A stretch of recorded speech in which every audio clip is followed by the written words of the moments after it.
সামনে তুলে ধরার চেষ্টা করছি। প্রথমত আমাদের এই যে এলাকার যে স্কুলগুলো আছে, বিশেষ করে সায়েন্স বিভাগে একটাতেও কোনো ল্যাবরেটরি নাই।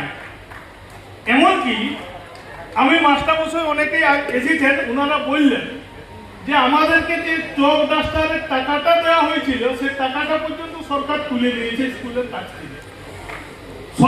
ছাত্ররা সকাল থেকে আমাকে অনেকেই ফোন করেছে যে দাদা আমাদের পড়াশোনার কোনো ব্যবস্থা নাই, ল্যাবরেটরি ঢোকার কোনো এসি পর্যন্ত নাই।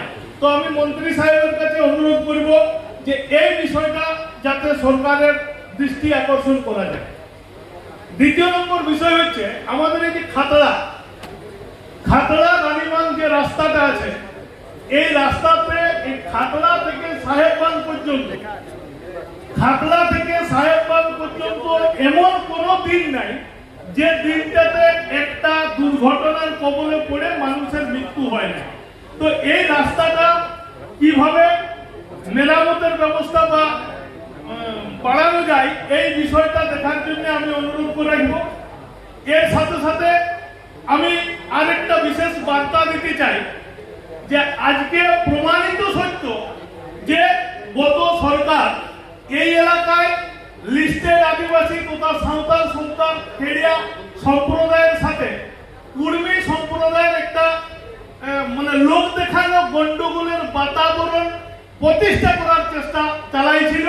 সেটা প্রমাণিত সত্য যে এদের মধ্যে কারো কোনো বৈরিতা নাই বা গন্ডগোল নাই, যে কারণে প্রত্যেকটা এলাকায় দেখবেন যে যে মানে লিডটা এসেছে সেখানে কুর্মী ক্ষেত্রে একটা জায়গায়ও বিজেপি হারিয়েছে এইরকম প্রমাণ আপনি দেখাইতে পারবেন না। গোটা বাঁকুড়া, পুরুলিয়া, ঝাড়গ্রাম, মেদিনীপুর কোনো জায়গায় যে কুর্মী বুথে একটা তো বিজেপি লিড পায় নাই, এইরকম সিচুয়েশন কোথাও তৈরি হয় নাই।